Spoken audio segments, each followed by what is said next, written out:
Because my friend believes this to be true. Do more smaller trees replanted provide the same benefits as replacements for the larger trees? Next question. It will take a long time. No, the benefits of the tree, the size of the tree, the benefits in size are proportional. And not just the canopy area, it's probably the crown volume. So, yeah, it's going to take a long time for small trees to have the same crown volume as even large trees. So, no, it's going to take a long time for trees to grow and to get the benefits of even more mature trees. Donovan, what's your favorite tree? I would say it's a split between, because when I like trees, it's because of the landscape they're in, mostly. So probably also pine, and also a little bit of the juniper landscape. Do you want to look at those trees? I am partial to those Madrona trees on the west side of San Juan Island. Yeah. Combining your tree watching and your orca observations. If so, who's your favorite whale?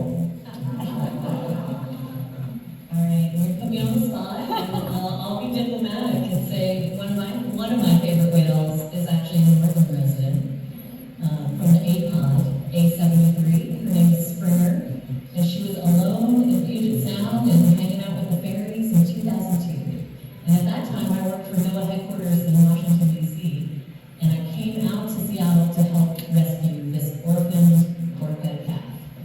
We gave her a full health check to make sure she was healthy enough. We fed her some live salmon to make sure she could catch live fish. And we brought her back to her APOD family group in Canada. It was an amazing story. I could do a whole talk on that. I'm happy to chat with David afterwards. But that was my introduction to the Pacific Northwest and to the killer whales here in our encounters. It was fantastic. Oh, I'll have to give one more shout out to Springer. She was a young calf at the time. Now it's 20 plus years later. She's had 2 babies of her own.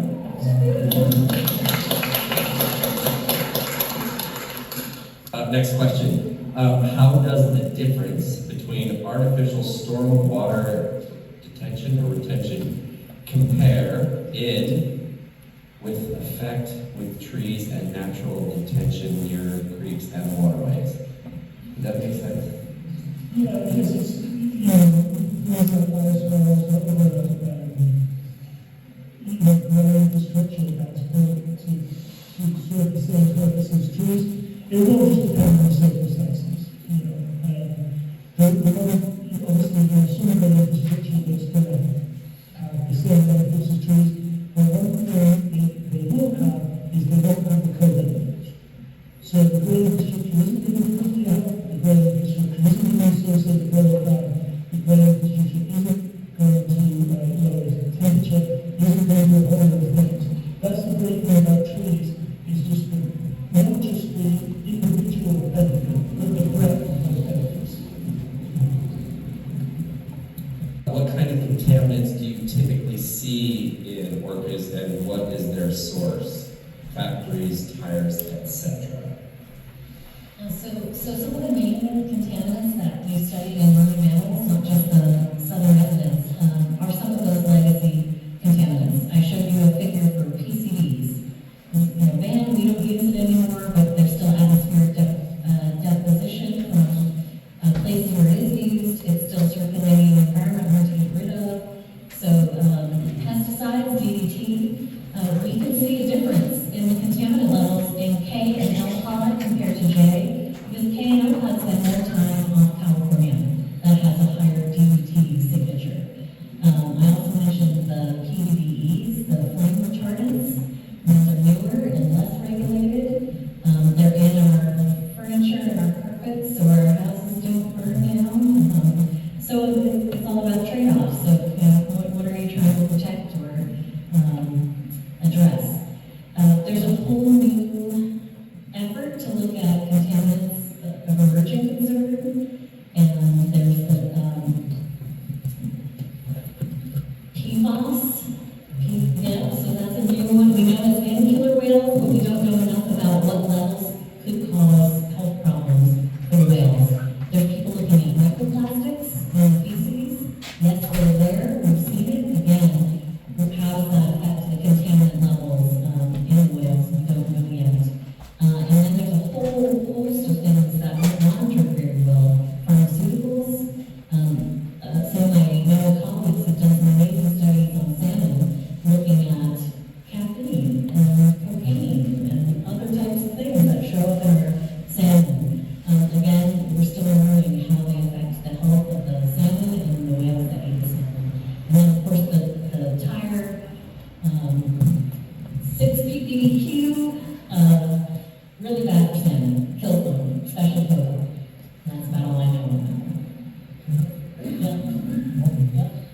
I got one here. So there's the first part is thank you for the wonderful talk and ideas. Curious if there is any evidence that trees help filter PCBs and PBDEs. I don't want to get over my skis here.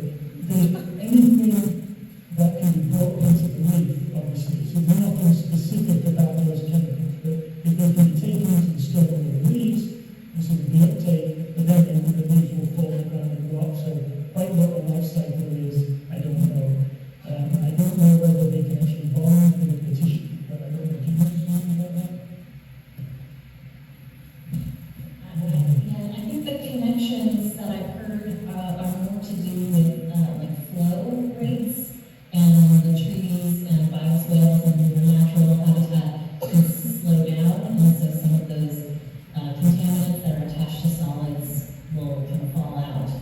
And that's how a lot of the stormwater treatment and wastewater treatment is done, is by removing those suspended solids where those contaminants can bind.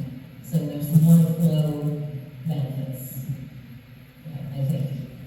Again, not my area of expertise. So I had a discussion on the way with my partner, and we've been talking about the protection of trees and orcas, and my point's always been that it's not a straight line association, right? Because Lynn pointed out, the biggest impacts we think for killer whales are noise, vasopressin, sound, and food. But then you see to slide a little off to get sort of right into trees. So this question actually bleeds into this a little bit, and this might be, you say all for skis. Well, you're going over it. Okay. I'm from Colorado, actually. Okay. New science shows us the critical importance of functional microbiomes for hosts. You're like this? Okay, keep going. He's back on the skis. Okay. We now know most of a tree's microbiome associates with the roots, and further that the root system is twice as extensive or more as the canopy. What suggestions do you have for integrating these facts, I love this question, into tree protection strategies, which for me then goes downline to the orcas? Okay, yeah, this is a very good question. I've done some work on biodiversity, tree biodiversity, plant biodiversity, and health. Because yes, the total leaf area of the plants in the world are twice the land area. So it's a vast habitat. And so I've shown that kids who are exposed to tree and plant diversity have low rates of asthma and also low rates of childhood leukemia. So it's a way to get some of the energy from the biodiversity hypothesis. As the world's biodiversity declines, so the rates of immune diseases climb. And so that's a bit of evidence that may be the case. So if we're not exposed to, because first thing again, we think of the hygiene hypothesis, the hygiene hypothesis is a better plants hypothesis, that is we need to be exposed to some of these ancient microbes for our immune system to work properly. And also a rhizospace in soil as well. So biodiversity is good at trees. So when we're thinking about trees, we shouldn't think about just green widgets, right? The more of those trees are good for many reasons. They can be good for our health, but they're also good for, because they're less likely to be killed by a wind pathogen. So, the ash roots or the ash roots, for example. So, more diversity makes for better health and more resilient tree canopy. So I think we should move in that direction. Did you want to add, Lynn? No, that was pretty good. Next question. This is related. How has the current administration already impacted research on organic health? Sorry, that's kind of loaded, but yeah, go for it. So, starting in January, there's been a tremendous amount of instability and uncertainty about the jobs of federal workers, about the funding available to continue the work that federal workers have been doing. And then it's not just the federal scene. Seeing grant programs taken online that support all kinds of academic research institutions really concerns me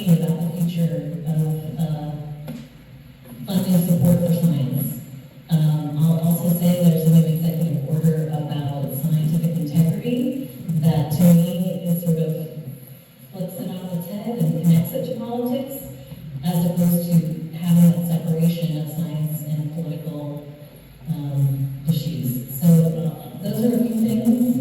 Personally, a person on my team that works on Orca recovery was terminated and then unterminated, and I felt that there was a pretty good risk of staying with NOAA in this administration and wondering how I would be able to advance conservation. And so, I chose to take a voluntary early retirement. So that's kind of my personal impacts. And yeah, check out my interview with Inside News.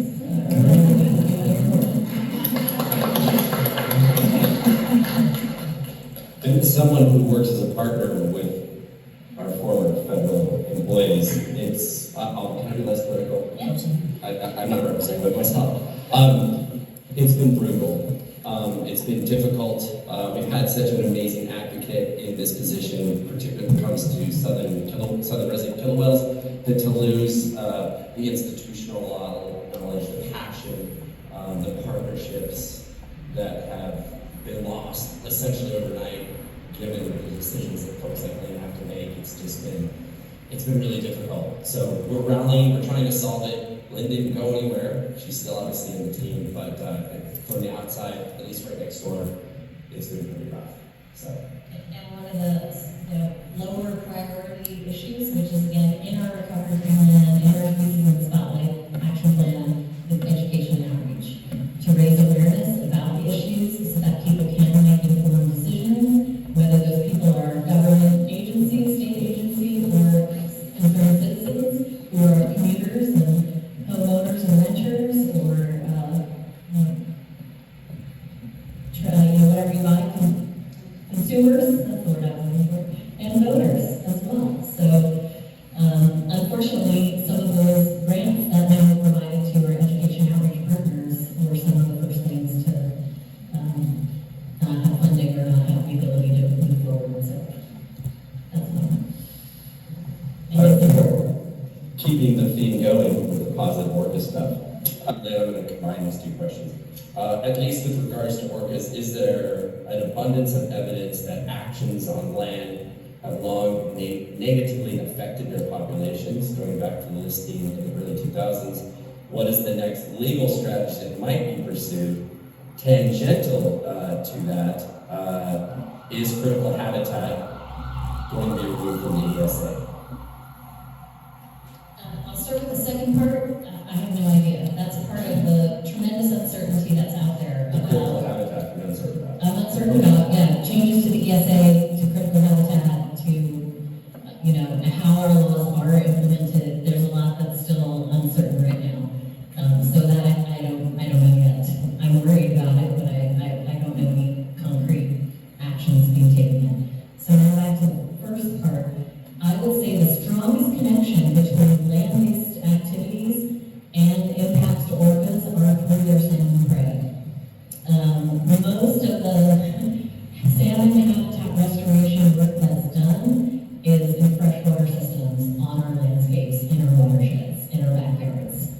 And all of those issues for salmon, whether it's habitat or contaminants, whether it's hydropower systems that are in their river systems,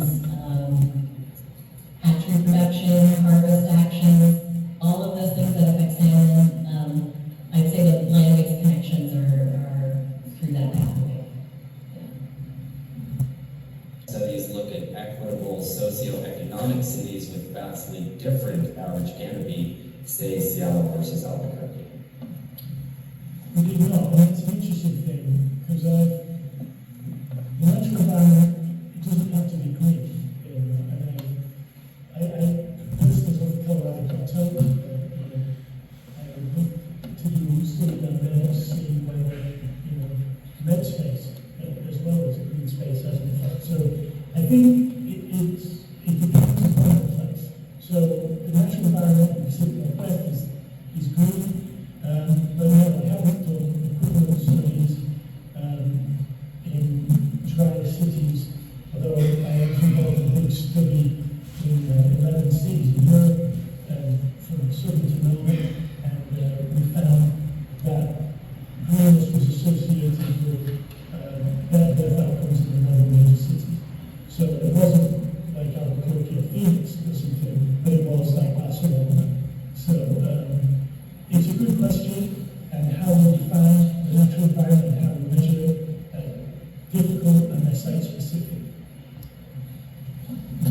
People have a ton of information here, and some of it isn't the happiest information, and that often leaves people feeling helpless, can't do anything. So my story in my program is to get people jazzed up and excited and go ahead and do things. So along those lines, Lynn, since the recovery plan offers guidelines for local governments, but it can't require them to follow those guidelines, is there anything people can do that might encourage local governments to follow your federal guidelines and plans?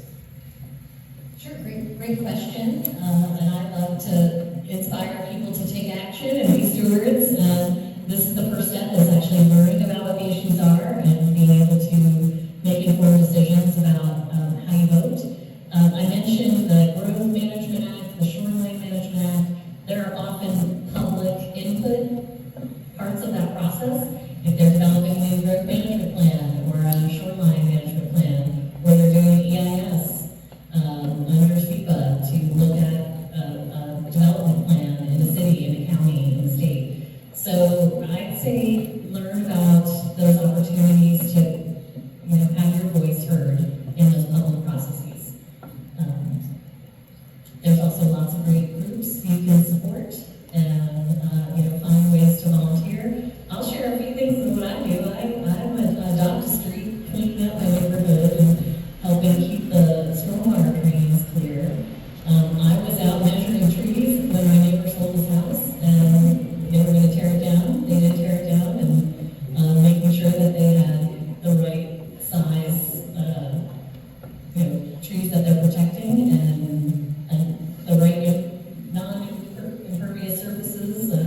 So those kinds of things you can do in your own community, your own backyard, and then on the kind of local government political landscape, there's a lot of ways to have your voice heard. Awesome. Do you want to add? Okay. Next question. I assume this is Dr. Donovan. How do trees that are green all year compare in benefits to trees that lose their leaves in the winter? That's an excellent question. I generally not found a huge difference. So in my work outcome, I split trees into 3 types: deciduous, flowering, deciduous, non-flowering, and evergreen. And I didn't find a difference. Maybe partly because pregnancy goes 9 months, so it's covering part of that. It's not to say that there wouldn't be an effect, so can we actually get at the effect? For stormwater, obviously that's a big deal. Because deciduous trees are not going to do very much in the winter, so there's an obvious effect there. And there are going to be some air quality issues as well. So deciduous trees in the winter are not going to intercept a certain amount of air pollution. But for the health stuff, I didn't find an impact. But it's also, it's how you measure it is tricky, and then they're all interspersed. So, you have to have very precise information to be able to tease that apart. Oh, yeah, native, non-native, that's a fascinating one. Yeah. Yes, that can really make a difference, and not necessarily to health directly, but, well, do you want to talk about that? I got a few thoughts on that. But just, I think reading in our seeds for cinnamon is really encouraging the native species that need less water and less pesticides. They're adapted to the environment here, so there's more benefits with less investment and less cost of planting, maintaining, that kind of thing. Yeah. Awesome. Next question: to reduce harmful stormwater runoff.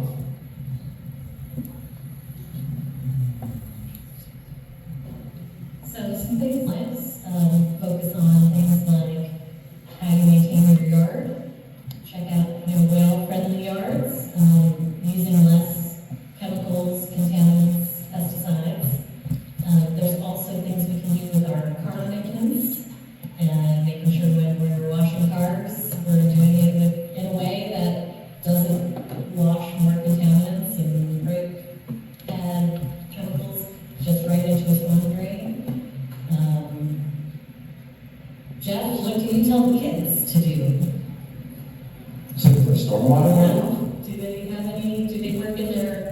schools and their communities? Kilwell Tells has what Radar they're called guns? pod squad, stormwater busters, so we're having them clear, well, first of all, count, the number of stormwater drains that are in the neighborhood, make sure they're clear for any contaminants, trash, whatever they can, encourage them to best water practices at home, like, more pesticides if possible, wash car wash, what goes on the lawn goes down the drain, things of that nature. So we're about to wrap up here, but I love the question and the comment of what can we do, because there's obviously a lot to do. So we've given you a couple of things of clear things you go forward to do. I want to go back to some of the earlier partners just to get them to remind you things they said earlier about steps that you can take to get involved directly with these things, with the whales, with the trees, with the Seattle canopy cover issue. So we got a pen and paper. We're just going to go over a list of things that you can do to practically be part of the solution as we go forward. Sandy, go ahead.